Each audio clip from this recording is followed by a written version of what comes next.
Olá, meus amigos, graça e paz de Jesus. É com muita alegria que eu venho aqui compartilhar com vocês um novo quadro que nós iremos estar colocando tanto no Instagram como no YouTube. O nome desse quadro será Uma Conversa sobre Pregação. Para você que ama as Escrituras, que ama conhecer mais a palavra de Deus, eu estarei sempre fazendo a mesma exegese que eu utilizo para pregar no púlpito da nossa igreja local. Eu vou trazer aqui para a mesa uma conversa sobre pregação. Como eu estou fazendo agora um estudo, uma série sobre o martírio de Estevão, e você pode conferir comigo, eu estou aqui também com a Bíblia. Pegue a sua Bíblia, abra em Atos dos Apóstolos, capítulo 7, dos versos 54 até 60. O que será interessante nessa nossa conversa é que por aqui eu posso usar e explicar alguns termos técnicos da pregação que ficaria assim mais difícil de eu explicar num púlpito. Então essa é a ideia. A ideia é trazer para cá, mostrar para vocês como que eu faço a interpretação de um texto bíblico. Termos técnicos eu vou estar trazendo e explicando para vocês. Então, a primeira coisa que eu quero compartilhar com vocês é o que nós chamamos tecnicamente de perícope. O que é uma perícope? É onde começa e termina a seção de texto lógica, com começo, meio e fim, que você vai utilizar na sua pregação. No meu caso aqui, é Atos, capítulo 7, dos versos 54 até os 60. Uma vez que eu me proponho pregar essa passagem em uma série, então eu não preciso necessariamente ter que dizer tudo logo de uma vez, ok? Fica a critério do pregador. No meu caso, nessa série especificamente, eu preguei na primeira ministração somente o verso 54, que eu queria ler com vocês. Eu estou utilizando aqui uma versão que eu gosto muito, que é Almeida Corrigida Fiel. Diz assim a palavra de Deus. Atos, capítulo 7, somente o verso 54. E ouvindo eles isto, enfurecia-se em seus corações e rangiam os dentes contra ele. Veja, eu nunca prego do mesmo jeito. Eu sempre, como pregador, me proponho explorar a pluralidade que é a pregação. Nesse texto, eu utilizei um método que é pegar as expressões, expressão por expressão e dissecando cada uma delas. Então a gente já começa aqui com um desafio exegético. E aqui eu vou explicar para vocês o que significa essa palavra exegese, uma palavra que, vez por outra, você deve já ter escutado nos púlpitos das igrejas. Então existem duas ciências que elas lidam com a interpretação das escrituras. Uma, exegese, a outra é hermenêutica. E eu lembro, quando eu estava no meu seminário teológico, na minha graduação, eu sempre perguntava para os meus professores qual a diferença. Uma vez que a exegese é uma ciência que interpreta a Bíblia e hermenêutica também é uma ciência que interpreta, então qual seria a diferença entre elas? E a diferença é simples. Eu vou te explicar de um jeito que você nunca mais vai esquecer. Então, exegese é o primeiro desafio do pregador, interpretar o texto bíblico para a sua audiência original. Ou seja, o que essa passagem queria dizer para a primeira audiência? Vou dar um exemplo aqui. A carta de Paulo aos Filipenses.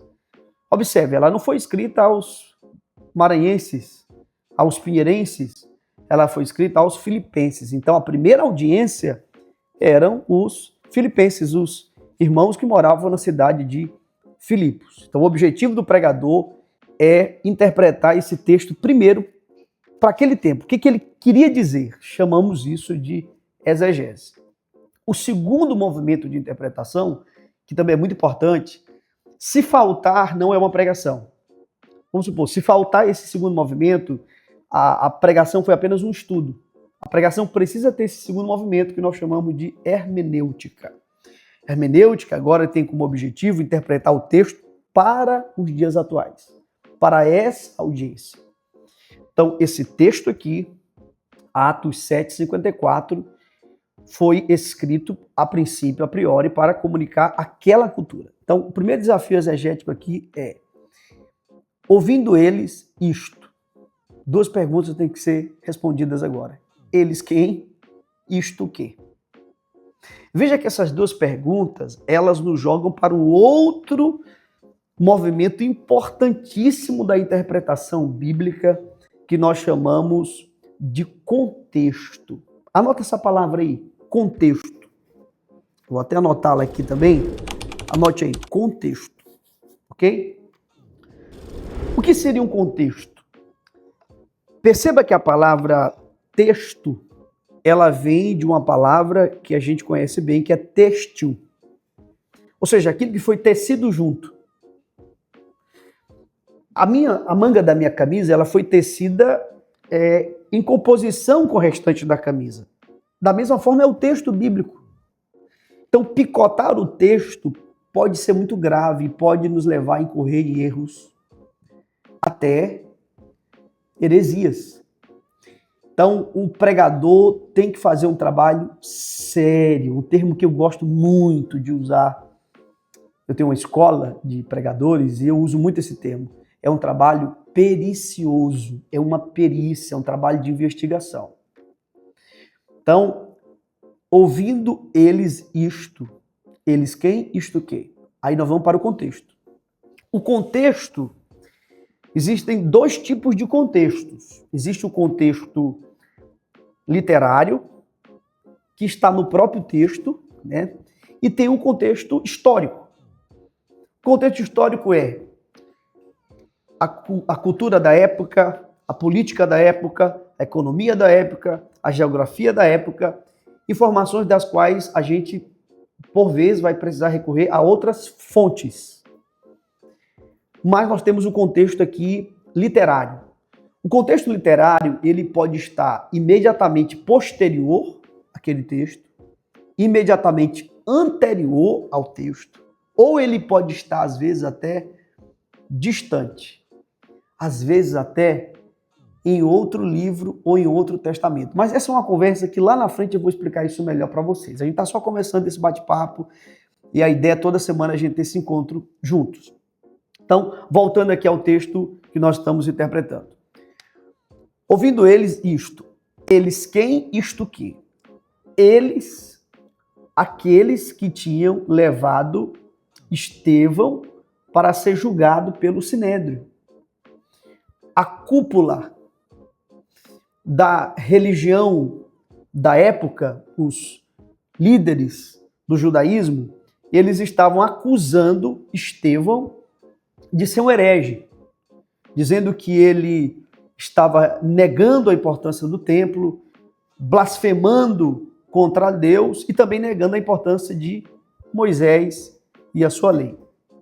Até contrataram falsos testemunhas. O contexto todo, para você se entender bem essa história, eu aconselho você a ler desde o versículo 1 do capítulo 7. O capítulo 7 inteiro, gente, é de uma beleza. Estevão está fazendo... Ele deveria fazer uma defesa. Veja, ele foi levado para ser julgado. Seus acusadores estavam ali, os magistrados que iriam julgá-lo estavam ali, e foi dada a ele a oportunidade de se defender.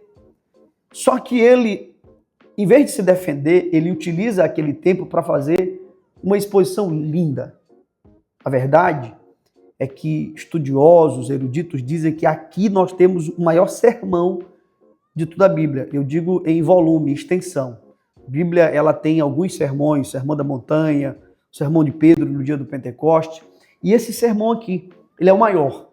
Então aquilo que seria a defesa de Estevão se torna uma exposição linda.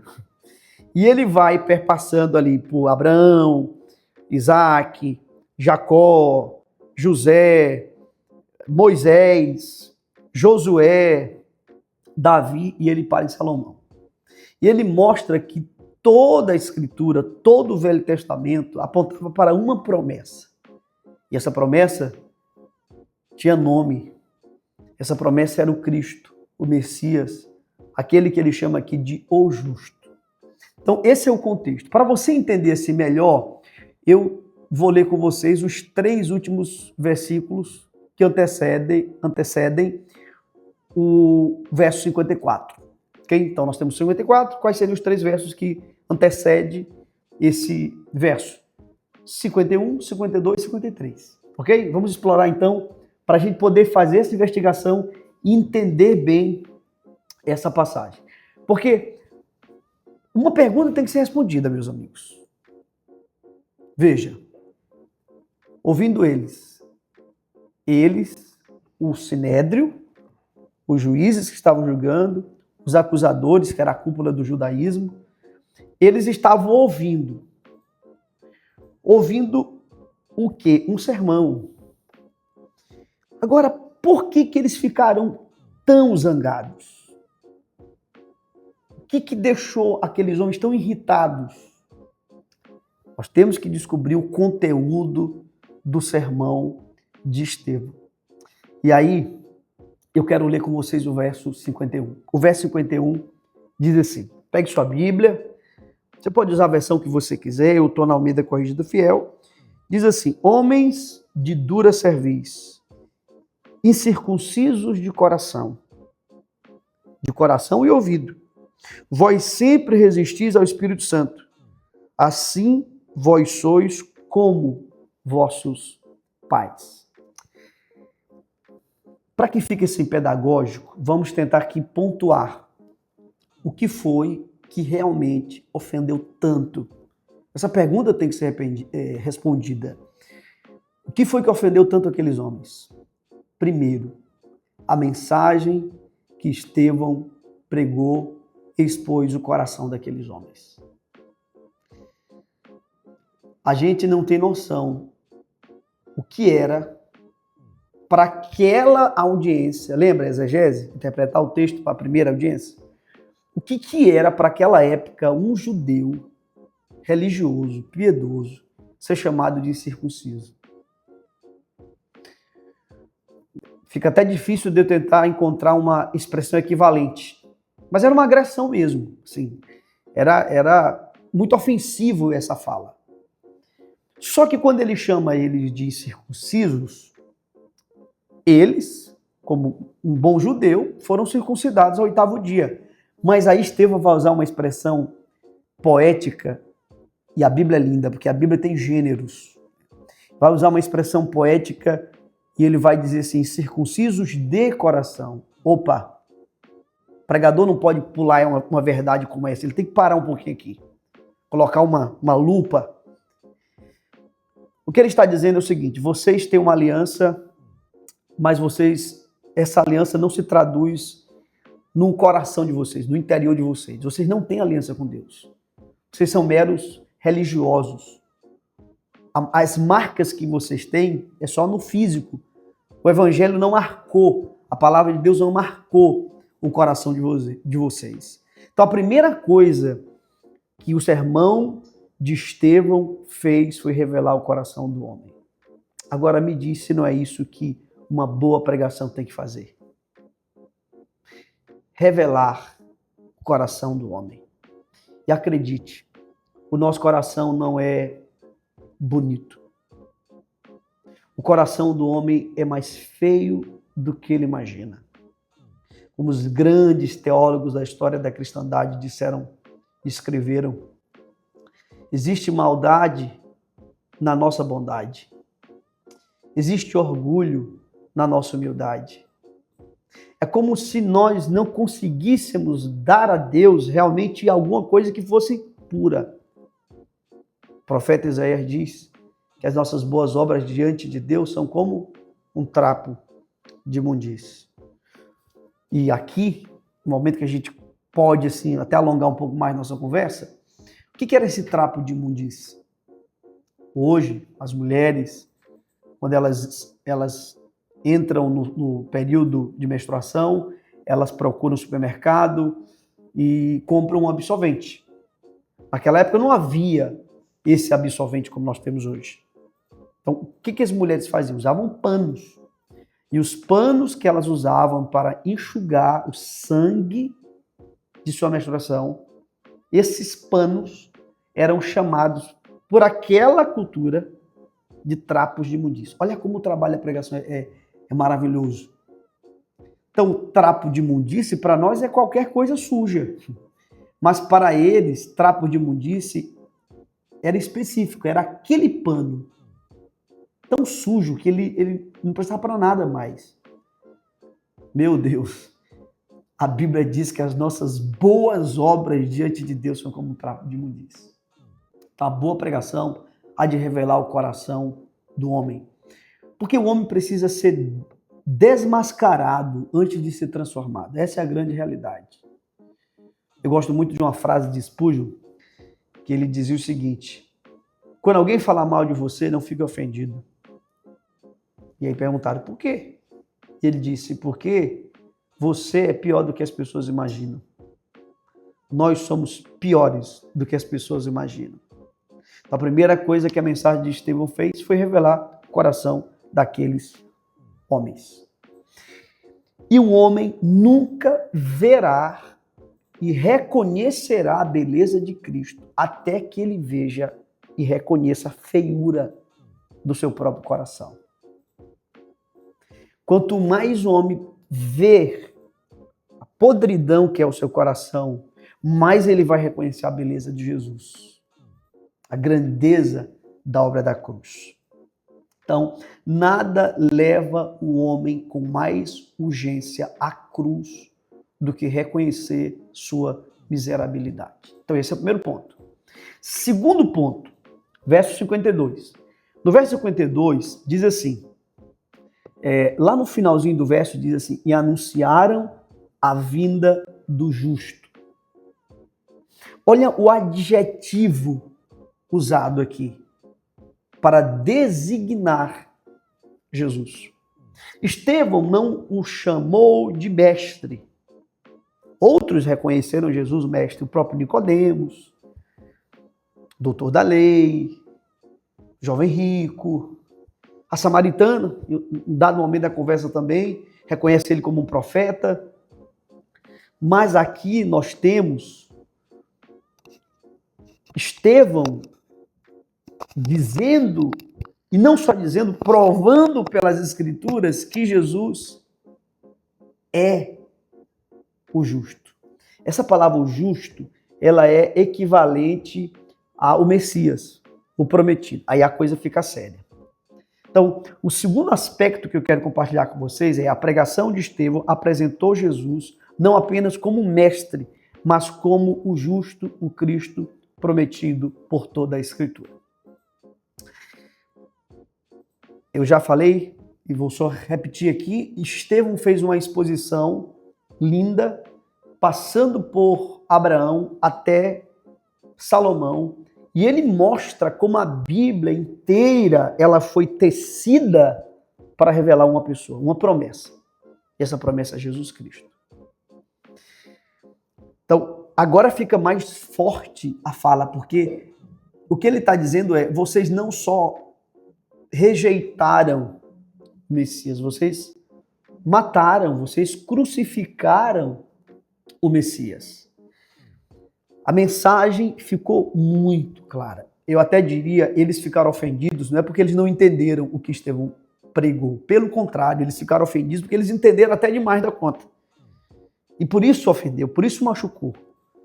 Tim Keller dizia, e eu concordo plenamente, que quando o evangelho é pregado... por favor, anota isso marcou meu ministério. Aproveitar aqui, louvado seja Deus pela vida do saudoso Timothy Keller. Como os livros do Tim Keller abençoaram a nossa igreja local e a minha vida, meu ministério. Eu quero indicar, leia o grande Timothy Keller. E ele dizia o seguinte, duas coisas que o evangelho vai fazer. Primeiro, ofender o religioso. Segundo, atrair pecadores. Está aqui, prova clara. Religiosos foram ofendidos pela exposição do evangelho. Então, lá naquela cruz, olha o termo, o justo, ele usa, e tudo aqui é muito bem pensado, sabe? Tudo aqui é muito bem pensado. Aqui é um sermão, gente. Está pregando uma mensagem. A lógica aqui é a seguinte, o justo, lá na cruz, Deus tratou o justo como culpado, para no dia do juízo final, no dia da prestação de contas, tratar culpados como justos. Então, é incrível como qualquer texto aponta para o Evangelho. Fica aqui minha dica para você que ama a Bíblia. Pregue o Evangelho. O Evangelho não é uma mensagem apenas do Novo Testamento. A Bíblia inteira, ela tem o Evangelho. Assim como não há uma parte de meu corpo que não seja regado, que não tenha sangue. Há sangue nos meus dedos, nas minhas mãos, nos meus braços. Há sangue nos meus olhos. Há Evangelho em todo esse livro. Há Evangelho no Velho Testamento, no Novo Testamento, há Evangelho nas poesias, nos textos jurídicos, nos textos sapienciais, nos textos escatológicos, proféticos. Há Evangelho. Esse livro é inteiro sobre o Evangelho. E a pobreza é que hoje, nas pregações, estão reduzindo Cristo a um mero complemento. Como se Cristo fosse apenas um complemento, sabe? Está faltando um mísero detalhe. Está faltando só um detalhe. Não fale de Jesus assim. Terceiro ponto que eu queria abordar com vocês, verso 53, diz assim: vós que recebestes a lei, mas não guardaste. Não aguardaste. A pregação de Estevão revelou o que nós chamamos de má notícia. Meu Deus, aqui eu queria que todo jovem pregador me escutasse. Gente, cuidado. Toda nova heresia são velhas heresias embaladas de uma forma diferente.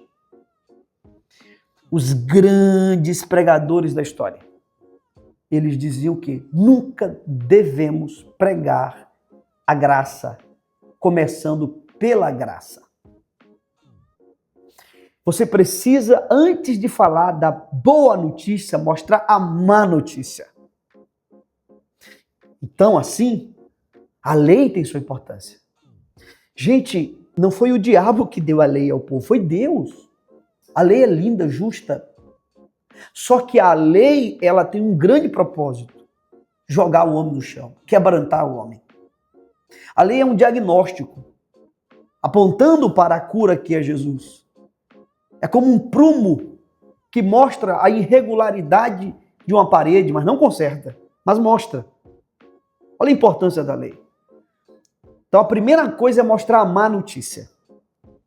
Por favor, pregador, não esqueça, sempre que você for falar da Bíblia, das Escrituras, o Evangelho, a boa notícia, primeiro começa com a má notícia. E qual é a má notícia? Todos pecamos. Não há ninguém inocente, não há desculpa. Recebemos a palavra, recebemos a lei e nós não guardamos a lei. Você não é um bom homem precisando de ajuda, e nem eu. Nós somos homens mortos precisando de ressurreição. O Evangelho começa com o diagnóstico antes do remédio. Anote isso, por favor. Anote isso. Se você quiser postar e compartilhar, o Evangelho começa com o diagnóstico antes da cura. Então Estevão removeu qualquer dúvida. Vocês tinham a lei, conheciam a vontade de Deus e mesmo assim desobedeceram. Por que a lei é importante? Porque quem não se vê como culpado não verá a cruz como necessária. Você só vai entender o valor da cruz quando você entender que nós somos culpados diante de Deus. Por último, aí agora uma conclusão dessa mensagem. E nessa pregação especificamente eu fiz uma recapitulação. Então eu recapitulei na conclusão. Por que eles se enfureceram? Primeiro, o coração deles foi exposto. Segundo, Jesus foi exaltado à condição de Cristo, de Deus, e a má notícia foi apresentada: o homem é culpado. Spurgeon, grande pregador batista inglês, Charles Haddon Spurgeon, dizia o seguinte: mostre ao homem o seu pecado. Exalte o Salvador e deixe o Espírito fazer o restante. Meu Deus, eu acho muito lindo. Toda pregação, toda verdadeira pregação, há de mostrar o pecado humano, há de exaltar Cristo a condição de Deus, e não apenas de um homem importante, um sábio, um guru de desenvolvimento humano, pessoal. Jesus é Deus, gente, Deus. E é o próprio Espírito que dá vida a tudo isso que é dito. Porque é incrível como a mesma pregação que salva uns endurece o coração de outros. A pregação do Evangelho só é bela para quem a graça já pavimentou este caminho. Então, gente, desejo muito que essa palavra tenha abençoado vocês. Aqui é uma conversa para eu mostrar para vocês como que eu faço a exegese de um texto, como que eu prego. E nós vamos, então, para o segundo episódio, onde nós vamos falar do verso 55. Semana que vem, eu vou pregar este domingo, esse verso, e na semana a gente traz aqui para a mesa uma conversa sobre pregação, para quem ama as Escrituras. Um abraço, Deus abençoe.